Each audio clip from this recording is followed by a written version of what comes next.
আপনারা কি লক্ষ্য করেছেন শাকিব খানের নতুন সিনেমা প্রিন্সে কিছু দৃশ্য একদম অস্বাভাবিক লাগছে? পাহাড়, লোকেশন সবকিছু যেন একটু বেশি পারফেক্ট। কিন্তু প্রশ্ন হলো, এই সব কি সত্যি নাকি আমাদের চোখে ধুলো দেওয়া হচ্ছে? আজকের ভিডিওতে আমরা আলোচনা করব গ্রিন স্ক্রিন ব্যবহার, ভিএফএক্স ও এআই, আর সত্যি কি দর্শকদের বোকা বানানো হচ্ছে। ভিডিওটা শেষ পর্যন্ত দেখুন, কারণ শেষে আমি আপনাদের এমন কিছু দেখাবো যেটা দেখলে আপনি অবাক হয়ে যাবেন। প্রথমে আসি গ্রিন স্ক্রিনে। সবুজ কাপড় বা ব্যাকগ্রাউন্ড ব্যবহার করে শুটিং করা হয়। এরপর এডিটিংয়ে সেই সবুজ অংশ বাদ দিয়ে অন্য কোনো লোকেশন বসিয়ে দেওয়া হয়।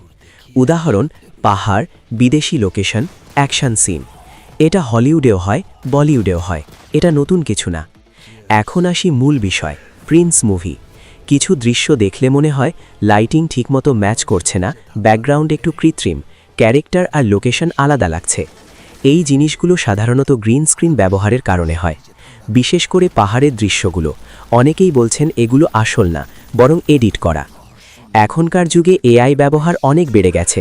কিভাবে ব্যবহার হতে পারে? ব্যাকগ্রাউন্ড জেনারেট করা, মুখ বা ভিজুয়াল এনহ্যান্স করা, সিজিআই উন্নত করা। প্রিন্স মুভিতে কিছু ভিজুয়াল দেখে অনেকে ধারণা করছেন এখানে এআই টাচ আছে।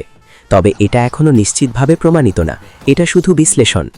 সোশ্যাল মিডিয়ায় অনেকেই বলছেন এটা ফেক লাগছে, লোকেশনটা রিয়াল না, সবই কম্পিউটার করা। আবার অনেকেই বলছেন এটা তো সিনেমা, এখানে ভিএফএক্স থাকবেই। এখন বড় প্রশ্ন, এটা কি দর্শকদের বোকা বানানো?